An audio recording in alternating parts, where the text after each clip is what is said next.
You're listening to Welcome to Eloma, a podcast for highly ambitious dreamers who get shit done. I'm your host, Kylie Peters.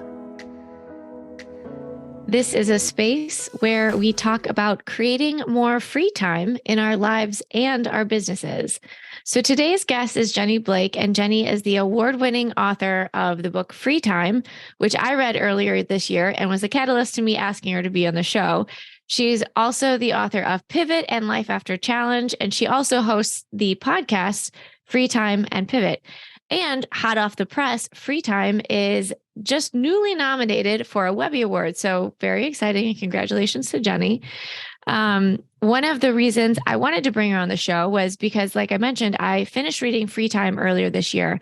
And we have very similar philosophies when it comes to doing the work we love and keeping our teams, as Jenny puts it, delightfully tiny, which is a phrase that I'm going to use all the time and make sure I credit back to her at every single opportunity.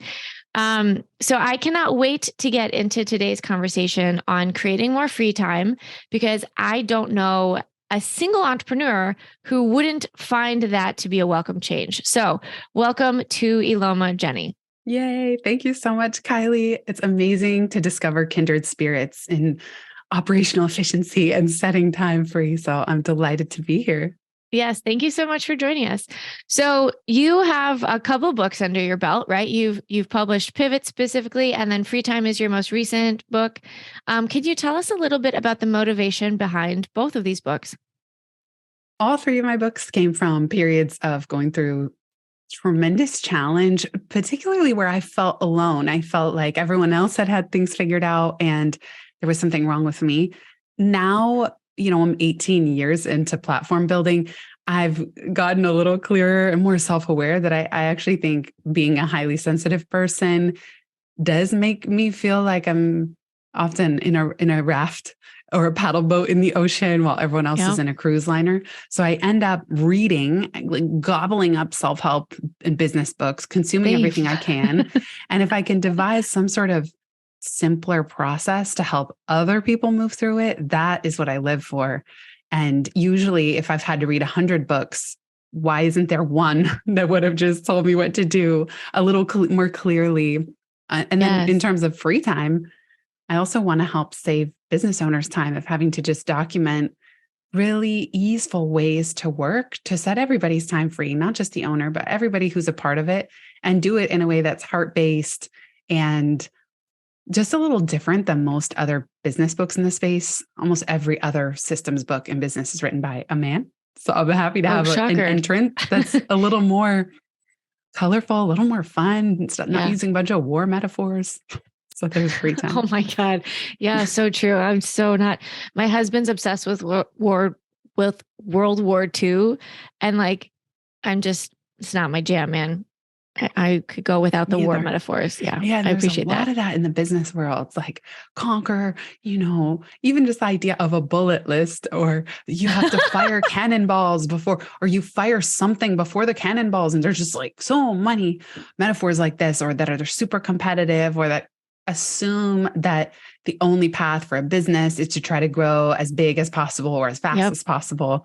And I'm just not interested in that. I'm interested in a very different type of business. Same. And I have to say, Jenny, that's one of the things that I appreciated so much about your book. And we talked about this briefly ahead of time, but I started reading your book and I realized that we had such aligned philosophies that I paused reading it for a second, because I was like, oh no, I don't want anyone to think that I read Jenny's book and I'm stealing her things. And then I gained the momentum and I finished it and I was like, no, they're not the same, but they are very aligned. So I so appreciate that, because I too, I'm in a similar boat. I've read so many books and I hit a point in my journey in 2021 where I was like, I don't want to be scaling. I want to downsize. I want to streamline this. And so reading Free Time, I was like, oh, there are other people out here who are thinking along the same path. So I love this. I love this. Me too. And just so you know, I had that feeling so many times when I was doing the research for Free Time and writing it, where yes, there was something that maybe I had been saying or teaching for many years, but if someone else says it publicly first, or they say it in a more loud way, they get the credit. And then it looks like, oh, I'm copying them, but it's just kind of how it is. And of course, everyone says we're all pulling from the same collective consciousness pool of knowledge anyway, because who even knows where what we think are our original ideas. Sometimes I'll True. realize, oh my goodness, I read one sentence in one book 5 years ago that planted that seed that I then later thought was my original ideas. It's all hodgepodge anyway. I find myself doing that all the time. I'm like, wait, should I be attributing this to somebody? Is this my idea? Is this somebody else's? So it's just like, just that like sense of awareness, I think is really good. Okay. So you said that the premise for writing each of your books was you went through a period of time where you felt really alone and you were going through some significant challenges. So specifically with free time, what was the catalyst there? There were a couple things. There's a story. I mean, I opened the book talking about burn it all down mode, where there are days that you just wonder, should I just shut this whole thing down? You know, as a business owner, it's so easy to reach that point of feeling frustrated or despondent or burned out. And there's so much pressure. I'm the breadwinner of my family. So as breadwinner and the business owner, I feel sometimes there's so much on my shoulders. There's so much I'm responsible for. And yet there are always going to be ups and downs in business building. And so specifically with free time, there was a situation that actually happened in 2019 where a corporate client that I had done about $80,000 of work for was months late in paying the invoice. It got to the point where it was 5 months late. And I had been counting on that as a prepayment. Yes, before starting the work. And people might say, oh, well, obviously it's on me as a business owner not to rely on any one client. But I hadn't quite built my business to that point where $80,000 was not going to be significant, where I wasn't going to count on that for the next month's mortgage and the one after that and the one after that. But month after month, because it was such a big, slow moving conglomerate type company, the money never came. And it got to the point where I became so angry. This is unacceptable. I never want to rely on one check like this ever again. And I had already gone through many waves and phases of business building where I was trying to create more scale. Because when my first book came out, I was the bottleneck 100%. No matter how much I marketed Life After College, if people wanted to work with me as a result of reading it, they'd have to hire me for a keynote speech or hire me as their coach. And so it was really scary when I needed a break. I needed to take a step back from the business and recharge. All the income was going to stop. So leading up to free time, one of the things was also my right-hand woman, Marisol, who had worked with me for 5 years in my business. She was ready to move on. She's now co-founder of her own company, a wonderful brand strategy. They did the cover for free time. They're called Go Together Agency. And she was leaving. We realized we had so much. We had documented a lot, but Marisol had a lot in her mind, and so did I. In order for us to welcome a new person onto the team, I started creating a Google Doc, how we work. It was more principles. It wasn't even specific SOPs or process docs. It was just, here's how I think, here's how I work. And I thought it was going to be a one-page Google Doc with a little bullet list. But then I'd be walking or in the shower and I would think of all these things to add to let somebody know, how do we make decisions? How do we correspond with customers and clients? It became this 5, 6, 7, 8-page Google Doc that I turned into a 1-hour workshop for my private BFF community. Then that became a mini course called Free Up Founder Time that had like 15 audio lessons.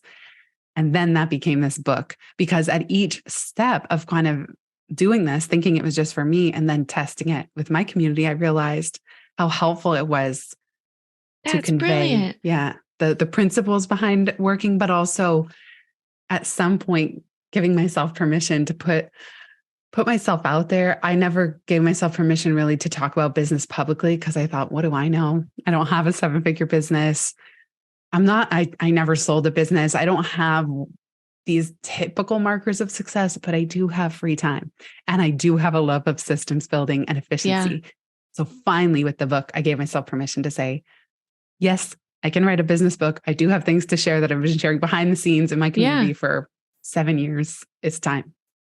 That's amazing. And thank you for walking us through that journey.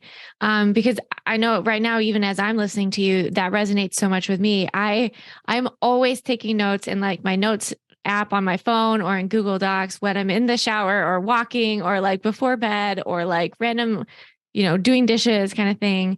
And so that's encouraging. And, words of advice, anybody listening, like the things that are popping into your head are of value. And if we just listen to those, something, maybe a book someday might be a byproduct of that. So I think that's awesome. Thank you so much for sharing that, Jenny. I love how you put it. It's so true. Like you never know what little nugget, download, or thought is going to become an entire book. Yeah, it's true. And I also appreciate you. Thank you for being vulnerable and saying like, I had essentially these imposter syndrome markers where I was like, why should I be writing a book? I think we all feel that way in a lot of different ways because so often society has said like, well, you have to build this big business. You have to make 7 figures or more in revenue. You have to have sold a business, like all these things. But the reality is, I think, what was it? There's a stat I just read that only 20% of small businesses employ people, period. Like 80% of them are solopreneurs and 16% employ like 1 to 19 people. So that's 4% of small business owners employ more than 20 people.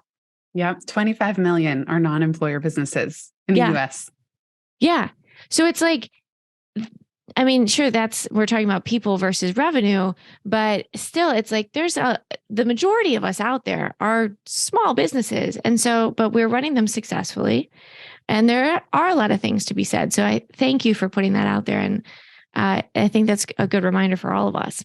Sure. And yeah, I feel like part of the message of free time and exactly what you're saying is you don't even have to aspire to want to have employees. I remember when I was leaving Google, I was thinking, I don't even want to start a consulting business where I have 100 employees. I don't want that. I didn't like being a manager at Google. I don't even love being a manager today, 12 years in. Yeah. It's something I do. And no matter how many leadership books I read or management or feedback, whatever it is, if I'm being truly honest, it's not my zone of genius. I'm okay at it. I'm really good at designing systems. I'm really good at working efficiently with people. I'm even really good at teaching them how to engage with smarter systems. Mm-hmm. But the day-to-day of managing people, it's just not my jam. Like I love being alone. I like doing things in my own head and kind of creating things from scratch. So a lot of what I teach and write in free time is how do you reduce the amount of admin and infrastructure and overhead. I call it the burdensome bees, getting bored, bottlenecked, burnt out, or buried by bureaucracy. How do we continue? That's good. Yeah. How do we continue stripping those away through smarter systems so that everybody can work less, including your team, especially if they're super part-time? Like I don't even need a full-time person. I don't work full-time in my business. I don't need someone else working full-time. There's not enough for them to do. And I definitely don't want them filling time. For sure. Yeah. I mean, that's the opposite of efficiency, right? So, okay, Jenny, you opened this up lovely. So why don't you share a couple of tips with listeners right now? So you don't work full-time in your business, but you're doing all the things that you want to be doing and you don't have any full-time employees. So what are some of the systems and processes you've put into place that have allowed you the opportunity to make this a reality? And I mean, and you're doing well for yourself. It's not like you're living paycheck to paycheck. So how are you making this happen? One of the shifts that I was describing earlier was trying to critically examine my business model and make sure that every single revenue stream was scalable and ideally recurring. So I'll give you some examples. When I was doing one-on-one coaching, that meant that instead of just me being the coach, I trained a team of pivot coaches. So that as I marketed the book Pivot, people they could get pivot coaching, but it didn't have to be me. And I split the revenue with those coaches. They keep 60%, I keep 40%. When it was just me or now with the team, we bill a monthly retainer. So every single client is billed at the first of the month.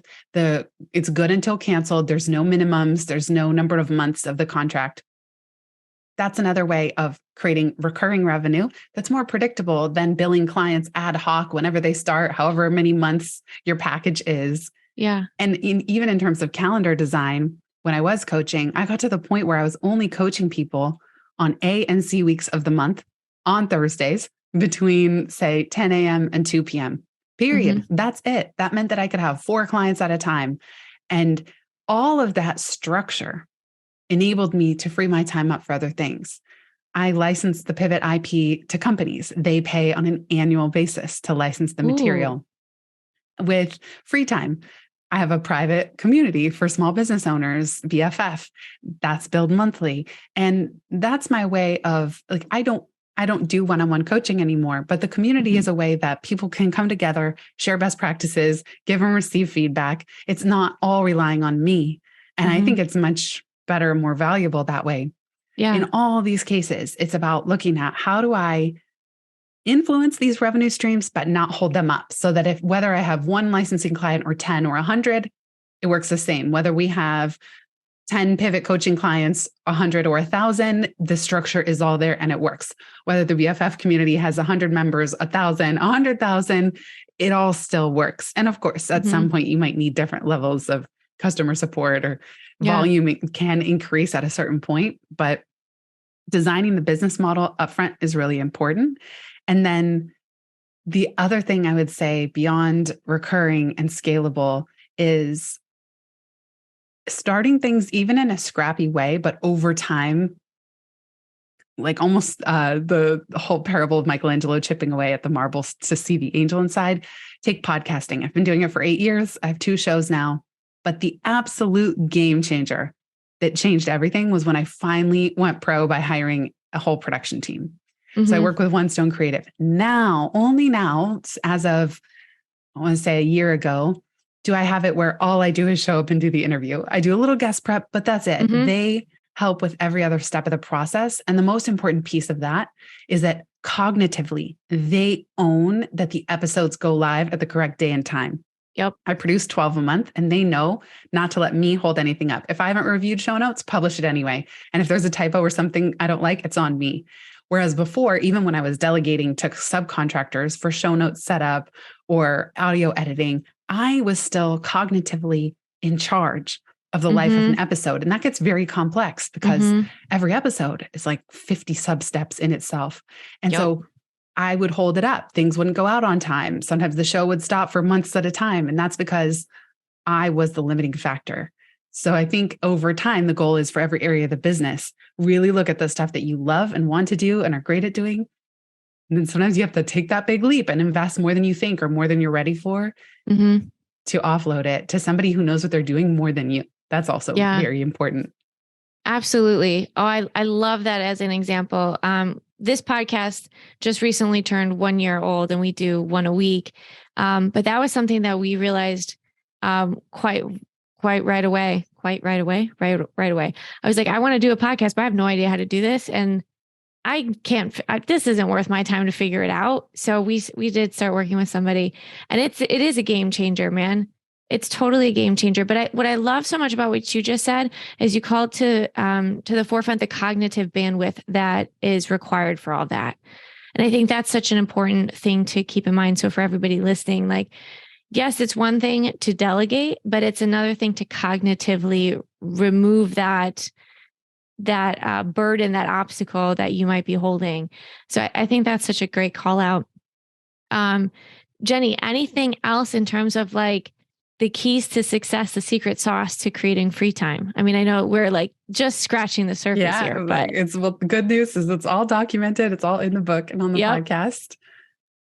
I would say that a low-hanging fruit, but I did one solo episode on the low-hanging watermelon, as in the fruit is so big it's staring you in the face. I think so many of us, we all have room to be so much more intentional about calendar design. What I mean by that is be aggressive about not just blocking off these little windows for yourself, but I mean really putting up like bumpers at a bowling alley. Like, be super intentional with where everything goes. What I explained with my coaching sessions. I mean, look at the difference between thinking that you need to coach clients at whatever time is best for them, any day of the week, any time between factory setting standards of 9 to 5 p.m. But are you as good of a coach at 10 a.m. as you are at 4:30 p.m.? I certainly wouldn't be. I'm a morning person. Right. And if someone's getting me at 3 p.m., I can't even remember basic words. That happened to me yesterday. I was podcasting at a slightly later time than usual. And I was just having brain freezes. It was like only 1:30 in the afternoon. This person was on the West Coast and I was forgetting my words. I was forgetting what question I wanted to ask next. It was like, I'm a much worse podcaster in the afternoon than I am in the morning. Good Yeah. to know. I'm way worse at podcasting in the heat of summer. I live in New York City when it's hot and humid. You can't have fans on because you don't want background noise. Yeah. Than I Oh, am too. in the winter when my teeth are chattering. So now I'm going to have to like modulate because every summer I forget. I'm going to have to really be intentional, like 2 months before the summer starts, block different times out to account for the weather, as crazy as that sounds. That is, Or do my wow. interviews in a studio. Like there are solutions, but you need to think of them in advance based on your energy, based on the time of day, the season, all of it. And the last thing I'll say with calendar design, whatever you figure out this year, even if it's too late, the time has come and gone and you kind of screwed it up, set it up on a recurring basis starting the following week, month, year. So like, oh, you like to block off the day after a national holiday because who wants to go back to work after a 3-day weekend? Great. Set it and make it annually recurring indefinitely. That's a great call. Yeah. I love that. I love the structure. And I think that's, yeah, so important. And I know there's so much more about that in the book. One of the things I also wanted to touch on, and we talked about this a little bit, but I love your phrase, delightfully tiny teams. That was something that really resonated with me as, I went through a portion of time where I felt like I needed to build and I needed to build more people. And then I realized I don't want to manage people, but there are a few people that are like, I don't want to do this alone. And I wanted to keep it tiny, but I loved your phrase, delightfully tiny teams. So what's important about delightfully tiny teams and the significance of this size in running a business that promotes free time? Well, a lot of the research on team size mainly points to effectiveness, aka productivity. So at Mm-hmm. what size team do people communicate the best so they can produce the most? Mm-hmm. And the answer to that is around 7. And teams over 10 tend to get kind of unhappy. There's just too much complexity, too many Mm-hmm. nodes of communication. But even that research does not account for the manager's happiness. How happy are you as a manager, depending what team size you have? And it also doesn't account for what the business needs necessarily, especially when you're talking about delightfully tiny companies like ours, Mm-hmm. who kind of want to stay delightfully tiny, even if Mm-hmm. the revenue streams are scalable. You know for sure, oh, I don't want a big team. And sometimes you don't know till you do it, even with contractors. So when Free Time, the book was coming out, ironically or perfectly, my team expanded to the biggest it had ever been in terms of a network of contractors and people on Mm-hmm. retainer. And I was miserable. I hated it. And I was like, well, this proves my point. Yep. For a second there, I felt like a fraud. I go, oh my gosh, I can't even handle this level of team or complexity. But then I just kind of got real with myself, like, I need to cut this way back. So I really not let everyone go because we know we all knew we were working for the launch and it was this big sprint. So it's not like, oh, people were shocked. They were all contractors and specialists. We were here to launch this book. And a month later, I then reduced the team size to one of the smallest it had ever been. And I was so much happier. This is the Goldilocks of team size. Only you can know if you're the owner and short of hiring a COO or an integrator in rocket fuel parlance, short of hiring someone who's going to then manage all the rest. Like if you have a COO, fine, you could have 10 employees. They all report to the COO and it's still just you and the COO. That's still a delightfully tiny core team. Sure. I personally don't want the pressure of even a trickle down of 10 people that I'm taking care of or having to like meet a certain standard for. I want to be able to scale back revenue or have an investment year like I did after Free Time came out, where I purposefully go into the red financially in order to bet big on the next direction. I don't want to worry about 10 people on the payroll, even contractors. So that's the Goldilocks of team size. It's you count in a delightfully tiny team and business. You count your joy matters of what you enjoy. And to know that I think when it's just one, there's a saying, one is a dangerous number in business because it means you're fragile. So if it's just you and you don't even have a VA, that's tricky. You're not really relieving any pressure because if you get sick or you need a break or you want to go on vacation, deep down, even if you try to put your phone away, that things are piling up and waiting only on you. And you kind of get punished when you come back. So I really do encourage you to have at least one other person working in the business. And ideally, whatever the big methods of public original thinking, like, yes, get support from specialists who can help you look and sound your best as you put yourself forward in the world. Yeah. I second every single thing you just said.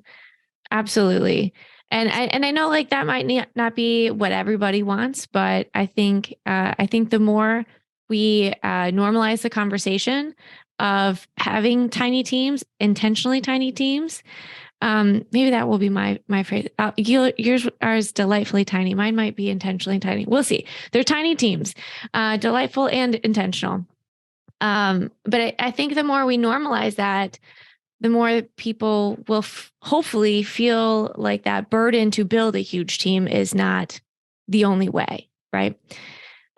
So we talked a little bit about how you've put into place the revenue streams, et cetera, that are scalable, that aren't entirely reliant on you. One question I just have for you, when people come and they're like, well, I want to work with you, Jenny, how do you manage the conversation when you're like, well, I don't do one-on-one like coaching or consulting, et cetera, anymore? Like, how do you manage that conversation?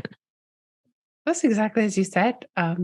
It's been trickier when it was past clients coming to me or friends. That's harder because I feel bad. And I know that, there just came a point. If it was truly someone that I'd worked with for a long time, I wouldn't mind doing a one-off session. But yeah, for everyone else, I stopped finding it difficult. Really? Yeah, I don't know why. I think because I got so clear. But I Yeah. also knew that for me running the business, there's so much on my mind. There's so much I'm trying to do that I wasn't even going to be the best coach for them at a certain point. So there came a shift where I That's realized good. they genuinely will be in better hands with somebody who loves coaching. It's their main thing. That coach is happy to have referrals. They don't want to be out front building a big business. And so there came a point, especially on the pivot side, where I'm like, they're genuinely just in better hands with these other coaches. Mm-hmm. And so I also have been intentional with the positioning on both websites. It doesn't really revolve around me. It's about the ideas. And so, Yeah. of course, my picture's on there. People want to know who's Jenny Blake. Otherwise, it gets a little creepy. Yeah. But you will not see me on every page of the website, really just one or two places in the about. And the rest is focused on the brand itself. And so I'm very, very clear. Pivot is a brand. Free Time is a brand. I am not an influencer. I don't want anybody following me or because of what I look like, because of how my life is. And I get that, of course, it's in Free Time. And it's one of the things people have seemed to resonate with most. It's just hearing about my day or my time, my revenue. But at the end of it, it's like, if you want help implementing the Free Time framework in your business, there's even things like the dashboard, which is that's a scalable kind of software product in a sense on my end. It's a big built out Notion done for you dashboard for the business. Oh, there you That's go. a way of saying, here, I already did it for you. It's like, and so that's what I don't know. This is a long winding answer to your question of just No, why this I is don't find great. it that hard. Yeah. But I just feel that I know they're in better hands. And I know personally, I don't have the energy anymore. I did coaching since 2008. And for a long, long time, almost a decade, it was the most consistent, important income in my business. It was the bridge that got me from corporate to independent. But there reached a point where every hour I stopped wanting to spend my time in private or behind a paywall, meaning, oh, I'm doing all this great work, but it's in a private coaching session and I keep that uber confidential. Or, oh, I'm leading all these great workshops, but they're for my private BFF community and only 50 to 100 people are going to experience it. I started to really scale back things that were happening behind the scenes. Now, they can be great for giving you ideas and templates and stories to share publicly. There's definitely a lot of value beyond the intrinsic joy of helping people, which is always there. But that's why I love the podcast, because I feel like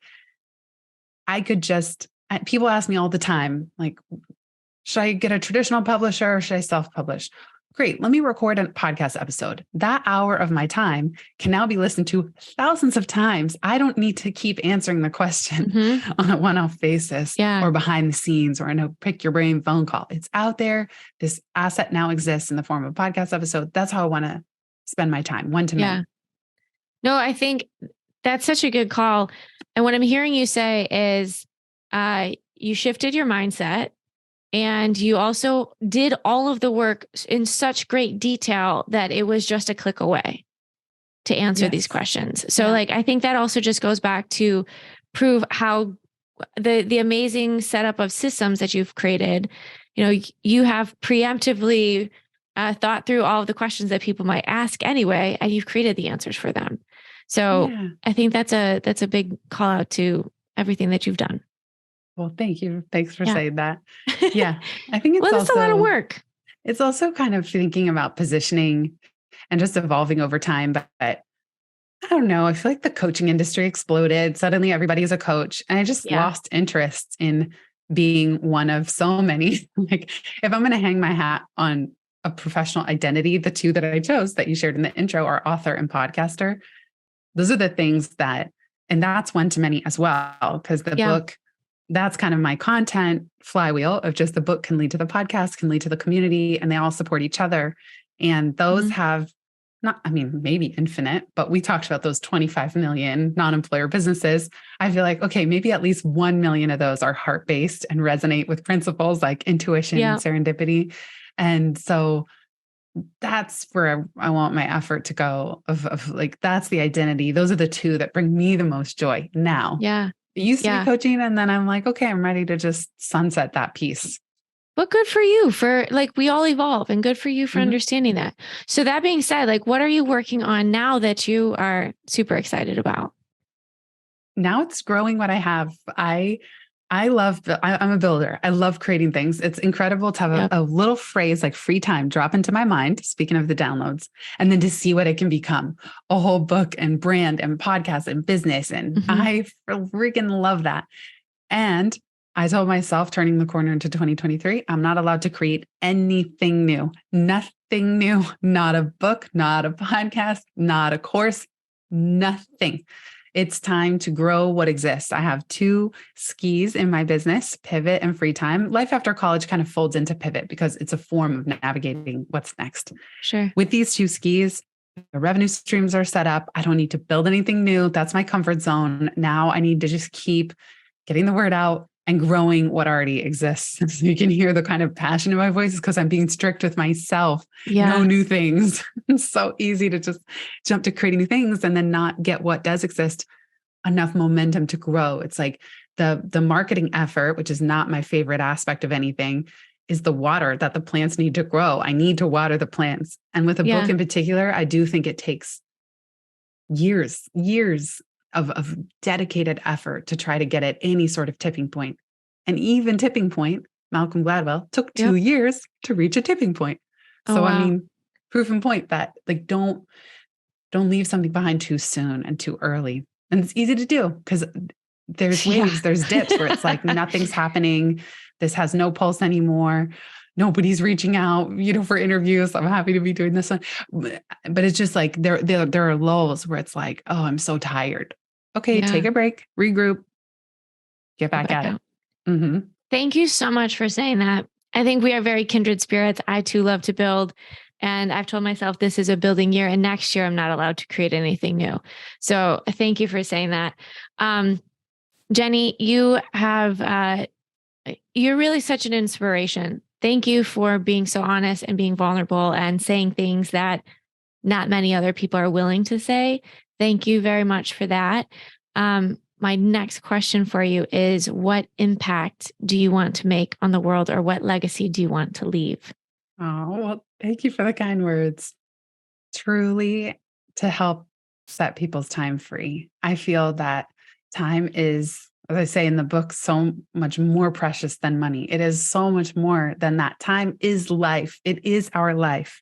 And if I can help anybody, whether it's listening to this episode, set an hour free or an hour weekly, indefinitely into the future, what a gift, because now you have that hour back and you can either spend it with yourself, you can spend it with your loved ones, you can do more of your best work. To me, that is the ultimate gift, is just simple ways that aren't about manipulating time or being more efficient in our time, being more productive, going for like peak performance.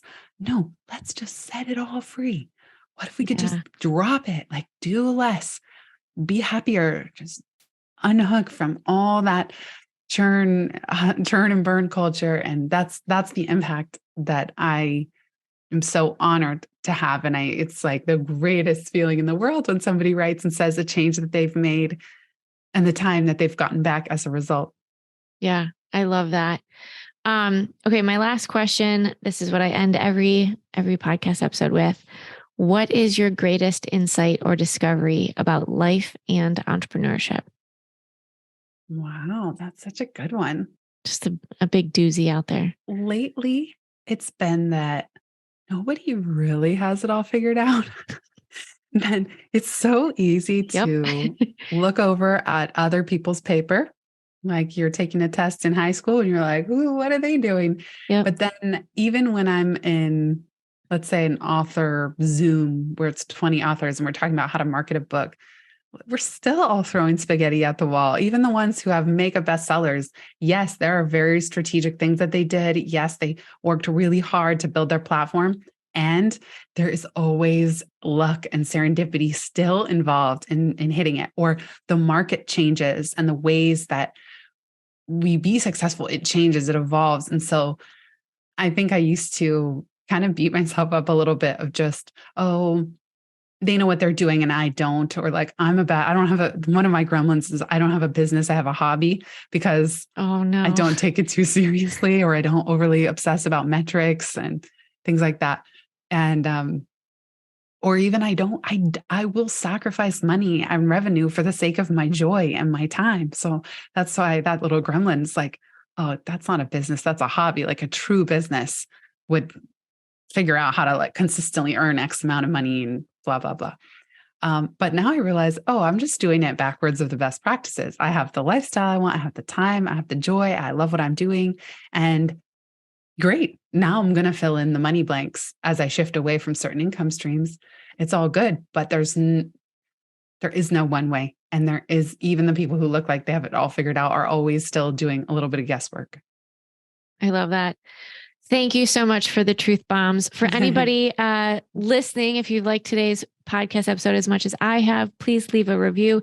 Jenny, for anybody who wants to learn more about you and free time, what's the best way to get in contact with you or your team, I should say?